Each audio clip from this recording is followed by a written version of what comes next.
রিতার খুঁটিনাটির নতুন ব্লগে সকলকে অনেক অনেক স্বাগত। আজকে আমি সকালে ব্লগটা স্টার্ট করিনি, করলাম এখন বিকেলবেলায়। তোমাদের দাদাভাই বললো একটু চা করো, তো বিকেলবেলায় চা খায়, আজকে ছুটির দিন, তাই একটু চা করলাম আর ভাবলাম যে ব্লগটা এখনই স্টার্ট করি। তো রোববার ভীষণ কাজের চাপ থাকে, যে ব্লগ করার সুযোগ পাই না, তাই তোমাদের দাদাভাইকে চা দিলাম। আর 3 দিন ধরে এত বৃষ্টি হচ্ছে, সমস্ত জামা কাপড় ভেজা, আর এত বিরক্ত লাগছে, কিচ্ছু শোকাচ্ছে না। আর তোমাদের দাদাভাই বললো কালকে আমার অফিস আছে, সব গেঞ্জিগুলো যদি না শুকায় তাহলে কিন্তু আমি কালকে অফিসে যেতে পারবো না, সমস্ত গেঞ্জি ভেজা। আজকে সব কেচেছি, সব ভেজা, সেগুলো ঘরে এনে দেখো জানলায় আর চেয়ারে সব রেখে দিয়ে ফ্যানটা চালিয়ে দিলাম। এবার সমস্ত, কালকে মেয়ে আবার কলেজে যাবে, মেয়েরগুলো গুছিয়ে রাখতে হবে।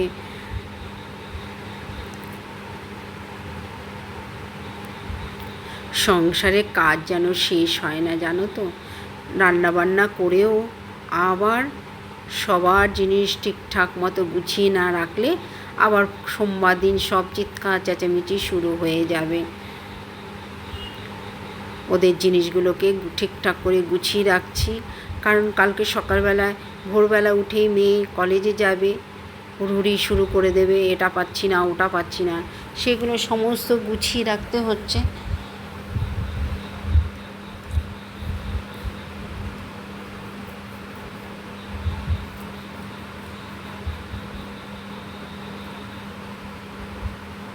মেয়েদের কাজের যেন শেষ নেই, আর বউ হলে তো কোনো কথাই নেই, সমস্ত কাজ করতে হবে।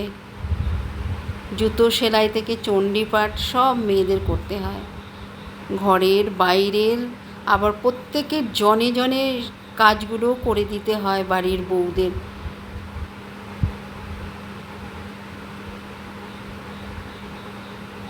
বড্ড মেয়েটা ছটপটে, সমস্ত বার করে দেখো বের করে রেখে দিয়েছে, সেইগুলোকে আবার গুছিয়ে রাখতে হচ্ছে। হুড়োহুড়ি করে কলেজে যায় আর সমস্ত জিনিস এখানে ওখানে ফেলে রেখে দিয়ে চলে যায়, তার হাতে সময় থাকে না। এবার সব মা করবে, মার জন্য সব রেখে দেয়, মা সব করে দেবে। কালকের জন্য আবার রেডি করে রেখে দিলাম, কি জামা পরবে কি করবে। ব্লগটা এখানেই শেষ করলাম, টাটা।